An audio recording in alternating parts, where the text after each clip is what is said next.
नमस्कार, अपना प्रदेश उत्तर प्रदेश देख रहे हैं आप। मैं हूं आपके साथ पूजा मोहन पांडे। खबरों की शुरुआत करते हुए सबसे पहले आपको बताते हैं उत्तर प्रदेश के आगामी विधानसभा चुनावों में जीत की रणनीति पर भारतीय जनता पार्टी ने तेजी से काम शुरू कर दिया है। सेवा ही संगठन के सूत्र को ही रास्ता बनाकर पार्टी जनता से जुड़ाव मजबूत करना चाहती है। सोमवार को मुख्यमंत्री आवास पर सीएम योगी के साथ बीजेपी कोर कमेटी की बैठक हुई है। इस बैठक में राष्ट्रीय महामंत्री संगठन बीएल संतोष और प्रदेश प्रभारी राधा मोहन सिंह के अलावा उप मुख्यमंत्री केशव प्रसाद मौर्य और दिनेश शर्मा भी मौजूद रहे। इस बैठक में अभियानों की समीक्षा सहित सरकार और संगठन के साझा रोड मैप पर मंथन हुआ है। जिला पंचायत अध्यक्ष और क्षेत्र पंचायत अध्यक्ष चुनाव से लेकर विधान परिषद में 4 सदस्यों के चुनाव और परिषद में स्थानीय निकाय सदस्यों के चुनावों को लेकर रणनीति बनाई गई है। आपको बता दें कि बीएल संतोष आगामी विधानसभा चुनावों की रणनीति बनाने को लेकर राजधानी दौरे पर हैं और आज भी बैठकों का दौर लगातार जारी है। तो वहीं दूसरी तरफ मुख्यमंत्री योगी आदित्यनाथ ने कहा कि दिसंबर तक 18 साल से ज्यादा आयु वर्ग के प्रत्येक नागरिक को पूरी तरीके से वैक्सीनेट करते हुए सुरक्षा कवच प्रदान करना राज्य सरकार का लक्ष्य है। सीएम योगी ने लखनऊ स्थित डॉक्टर श्यामा प्रसाद मुखर्जी अस्पताल में कोविड वैक्सीनेशन सेंटर का निरीक्षण किया। निरीक्षण के दौरान उन्होंने टीका लगवाने आए लोगों से बातचीत भी करी थी। इस मौके पर मुख्यमंत्री ने कहा कि आज से प्रदेश में विस्तृत पैमाने पर 18 साल से ऊपर के तमाम लोगों को निःशुल्क वैक्सीनेट किया जा रहा है।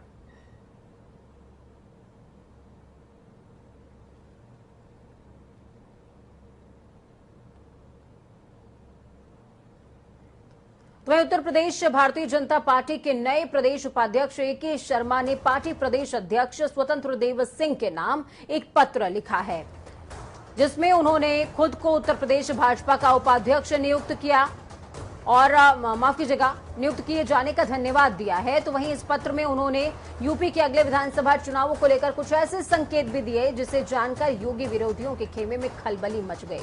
ए.के. शर्मा ने अपने पत्र में अगले साल होने वाले यूपी विधानसभा चुनावों को लेकर लिखा, मुझे विश्वास है कि मुख्यमंत्री योगी आदित्यनाथ के नेतृत्व में होने वाले 2022 के विधानसभा चुनाव में भाजपा को पहले से ज्यादा सीटें प्राप्त होंगी। ए.के. शर्मा ने ये सब ऐसे समय पर लिखा है जब सीएम योगी और आला कमान के बीच नाराजगी की खबरें सामने आ रही थी। तो वहीं कुछ दिन पहले प्रदेश के उप मुख्यमंत्री केशव प्रसाद मौर्य और कैबिनेट मंत्री स्वामी प्रसाद मौर्य ये कहते नजर आए थे कि चुनाव में नेतृत्व करने वाले चेहरे का फैसला पार्टी आला कमान करेगा। वहीं भारतीय जनता पार्टी के राष्ट्रीय संगठन महामंत्री बीएल संतोष ने दौरे के पहले दिन ही भाजपा के प्रदेश नेतृत्व और सरकार के कामों की समीक्षा करी है। समीक्षा बैठक के दौरान संगठन के नेताओं से बीएल संतोष ने भाजपा के संकल्प पत्र की घोषणाओं पर पदाधिकारियों से सवाल किए। उन्होंने पूछा कि कितनी घोषणाओं पर अमल हुआ है अभी तक। इस पर प्रदेश अध्यक्ष और सुनील बंसल ने उन्हें एक एक करके सारी जानकारी साझा करी है। आपको बता दें बीएल संतोष के लखनऊ दौरे का आज दूसरा दिन है। आज भी महामंत्री पदाधिकारियों के साथ बैठक होनी सुनिश्चित है। इस खबर पर ज्यादा जानकारी के लिए संजीव कपासिया हमारे साथ में लाइव जुड़ चुके हैं राजधानी लखनऊ से। संजीव, क्या कुछ अपडेट है आपके पास? बीएल संतोष लगातार राजधानी में बने हुए हैं, डटे हुए हैं और बैठकों का दौर जारी है।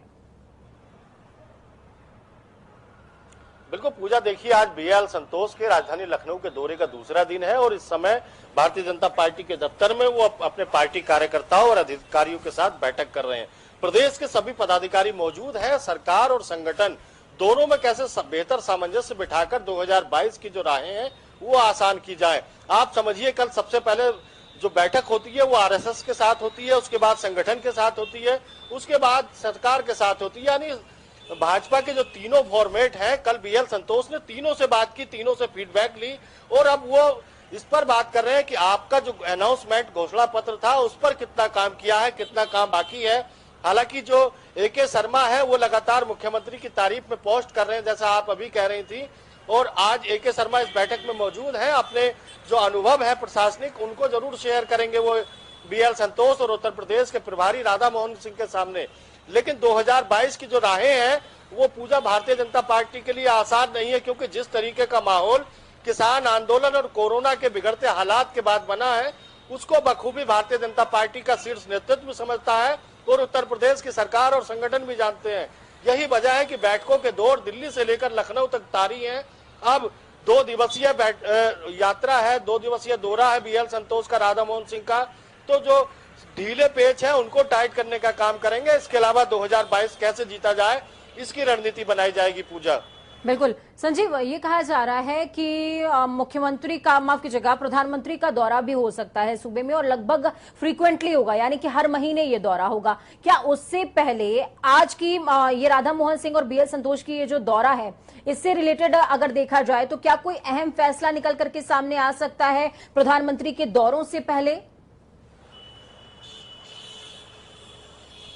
देखिए, प्रधानमंत्री उत्तर प्रदेश से सांसद हैं, बनारस से वो लोकसभा का प्रतिनिधित्व करते हैं, तो उत्तर प्रदेश वो आते रहते हैं। अब लेकिन उत्तर प्रदेश में चुनाव है और नरेंद्र मोदी, अमित शाह और जेपी नड्डा बखूबी समझते हैं कि उत्तर प्रदेश का सियासी महत्व क्या है। पूजा, और यही वजह है कि प्रधानमंत्री के चेहरे और मुख्यमंत्री के कामों को लेकर 2022 का विधानसभा चुनाव लड़ा जाएगा। जैसे कि भाजपा के नेताओं का कहना है, प्रधानमंत्री की बेब अभी भी कम नहीं हुई है। मोदी के चाहने वालों की कमी उत्तर प्रदेश में नहीं है। आप समझिए कि 66 सीटें 80 लोकसभा सीटों में आती हैं, उससे पहले 73 सीटें आती हैं।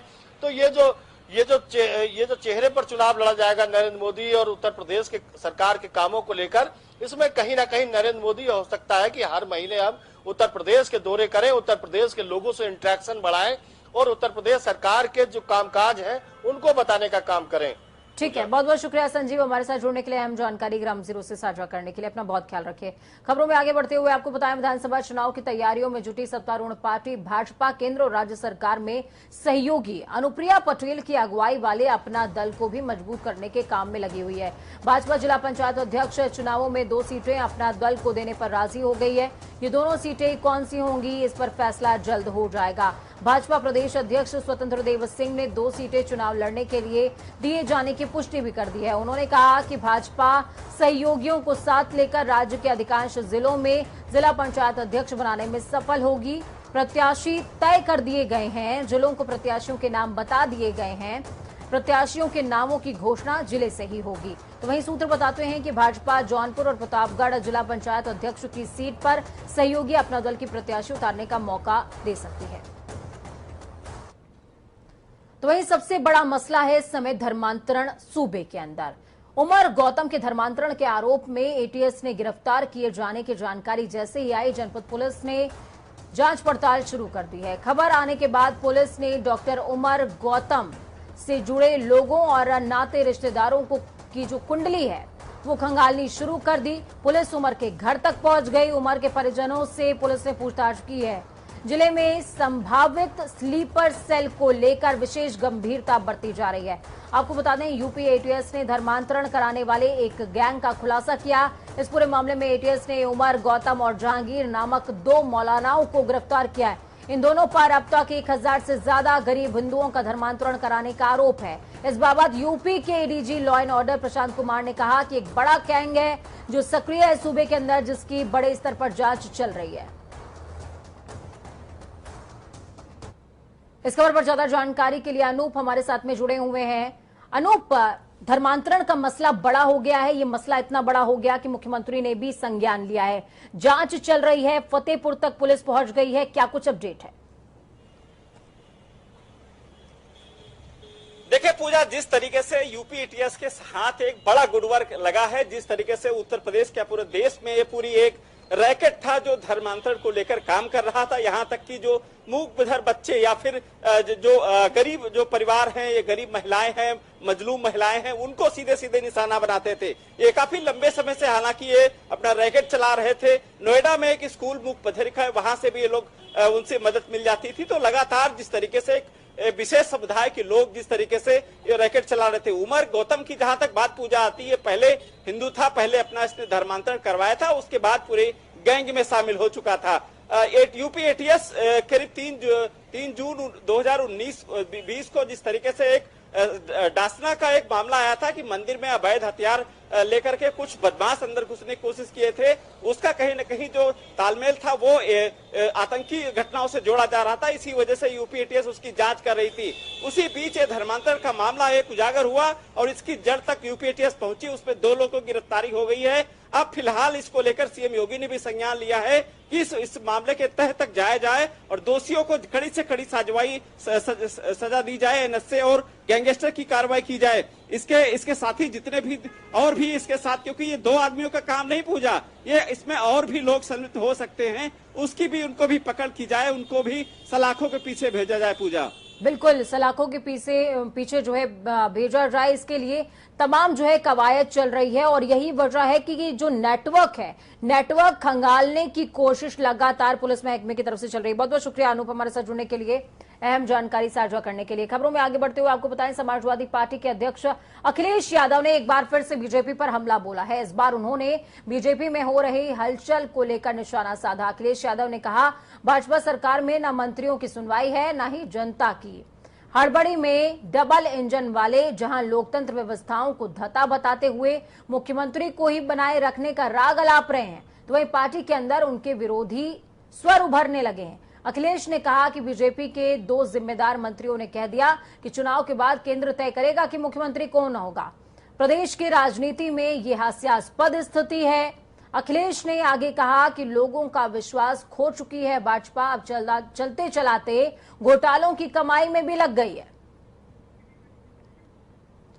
वहीं यूपी में तेजी से चल रहे सियासी घटनाक्रमों के बीच आरोप और प्रत्यारोप का दौर भी तेजी से शुरू हो गया है। एक बार फिर अखिलेश यादव ने कोरोना के आंकड़ों को लेकर सूबे की सरकार को घेरा। अखिलेश यादव ने ट्वीट करते हुए कहा कि सूचना के अधिकार के तहत मिली जानकारी से ये भांडाफोड़ हुआ है कि 31 मार्च 2021 तक कोरोना काल में 9 महीने में उत्तर प्रदेश के 24 जिलों में मृत्यु का आंकड़ा सरकार द्वारा दिए गए आंकड़ों से 43 गुना ज्यादा है। भाजपा सरकार मृत्यु के आंकड़े नहीं दे रही है, दरअसल अपना मुंह छिपा रही है।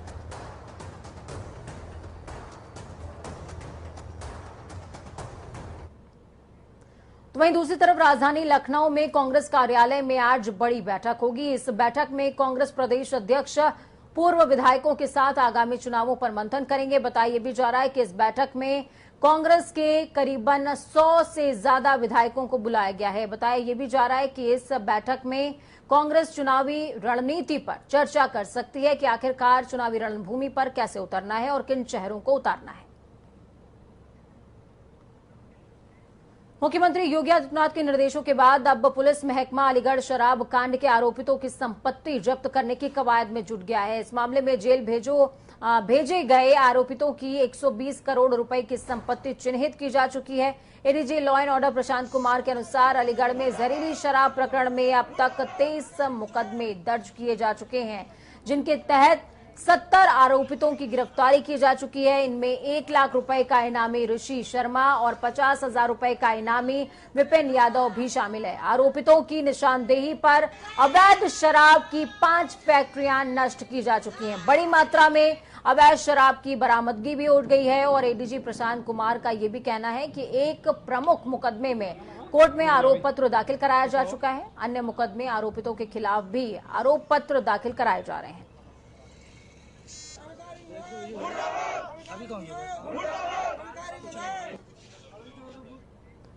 वहीं गाजियाबाद के लोनी में 72 वर्षीय बुजुर्ग अब्दुल समद के वायरल वीडियो के मामले में गाजियाबाद पुलिस की ओर से ट्विटर को एक नया नोटिस जारी किया गया है। इस नोटिस में ट्विटर के एमडी मनीष माहेश्वरी को 24 जून को पुलिस के समक्ष व्यक्तिगत तौर पर पेश होने को कहा गया है।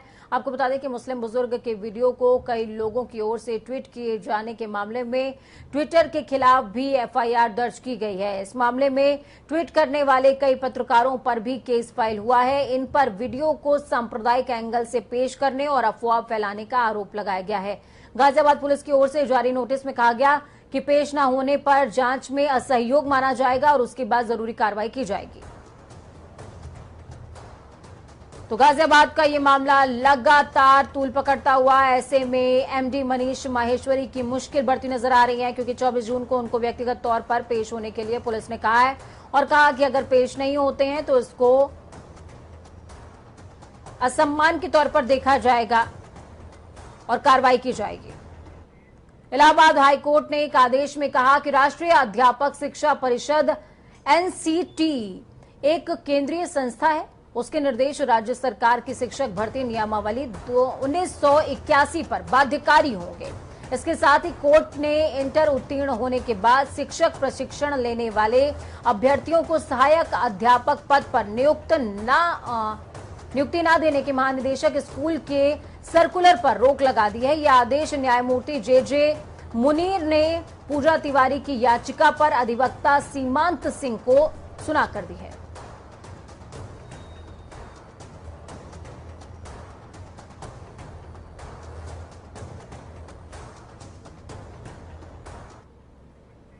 राजधानी लखनऊ में मुख्यमंत्री आवास के पास सिविल अस्पताल के करीब सड़क धंसने से हादसा हो गया, जहां बारिश के कारण सड़क भरभरा कर धंस गई। जानकारी के मुताबिक बीती रात नगर निगम का एक टैंकर वहां से गुजर रहा था। इस दौरान सड़क पर एक गड्ढे में टैंकर का पिछला हिस्सा फंसने से हादसा हो गया, जिसमें ड्राइवर घायल हो गया, टैंकर फंसा रह गया। सूचना मिलने पर मौके पर पहुंची हजरतगंज पुलिस ने ड्राइवर की मदद की और टैंकर को गड्ढे से बाहर भी निकाला है। इस तस्वीर से स्पष्ट तौर पर समझा जा सकता है कि राजधानी की सड़कें कितनी बदहाल हो चुकी हैं।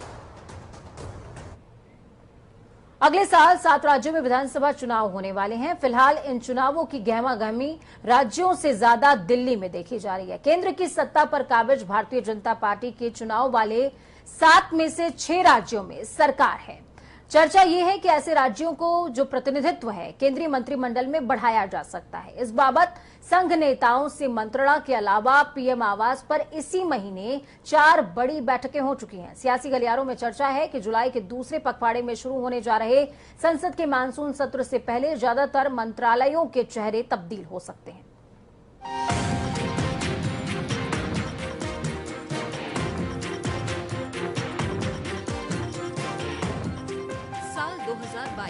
चुनावी साल होगा। देश के 7 राज्यों में इसी साल विधानसभा के चुनाव होने हैं। भाजपा के लिए चुनौती यह है कि उसे चुनाव वाले 7 में से 6 राज्यों में अपनी सरकार बचानी है। सिर्फ पंजाब में कांग्रेस सरकार है। यूपी, उत्तराखंड, गुजरात, हिमाचल, गोवा और मणिपुर में भाजपा की सरकार है। ऐसे में केंद्र में संभावित फेरबदल बड़ा ही अहम होने वाला है। यूपी को छोड़ बाकी राज्यों में मुकाबले में कांग्रेस है। मोदी सरकार इन राज्यों को नुमाइंदगी देने की कोशिश करेगी। यूपी और पंजाब प्राथमिकता में है, जहां 8 महीने बाद चुनाव है। यूपी सबसे बड़ा राज्य होने के कारण सत्ता पक्ष के लिए सबसे बड़ी चुनौती भी है। कहा जा रहा है कि यूपी के अपने सहयोगी दलों के नुमाइंदों को मोदी केंद्र में मंत्री बना सकते हैं। इसके लिए अपना दल की ओर से अनुप्रिया पटेल का नाम सबसे ज्यादा चर्चा में है। चर्चा तो यहाँ तक की है कि चुनावी राज्यों का गणित साधने के लिए यह फेरबदल इतना व्यापक हो सकता है कि 20 से 25 मंत्रालयों में चेहरे बदल सकते हैं। वहीं कैबिनेट पुनर्गठन में 6 से 7 नए चेहरों की एंट्री भी हो सकती है।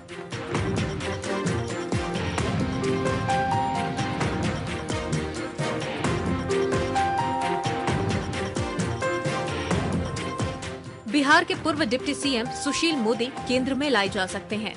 वहीं शिवसेना के एनडीए से हटने के बाद महाराष्ट्र का कैबिनेट में प्रतिनिधित्व कम हुआ है। शिवसेना के अरविंद सावंत भारी उद्योग मंत्री थे। ऐसे में अब पूर्व सीएम देवेंद्र फडणवीस को केंद्र में मौका दिया जा सकता है। कहा जा रहा है कि राज्यों में सरकार चलाने का अनुभव रखने वाले नेताओं को कैबिनेट में मौका मिलेगा। इसी कड़ी में सुशील मोदी और फडणवीस के साथ असम के पूर्व सीएम सर्बानंद सोनोवाल का भी नाम है। कपड़ा मंत्रालय संभाल रही स्मृति ईरानी को एक बार फिर बड़ी जिम्मेदारी मिलने की चर्चा है। वहीं अनिल बलूनी और दिल्ली से सांसद मीनाक्षी लेखी को भी सरकार में लाया जा सकता है।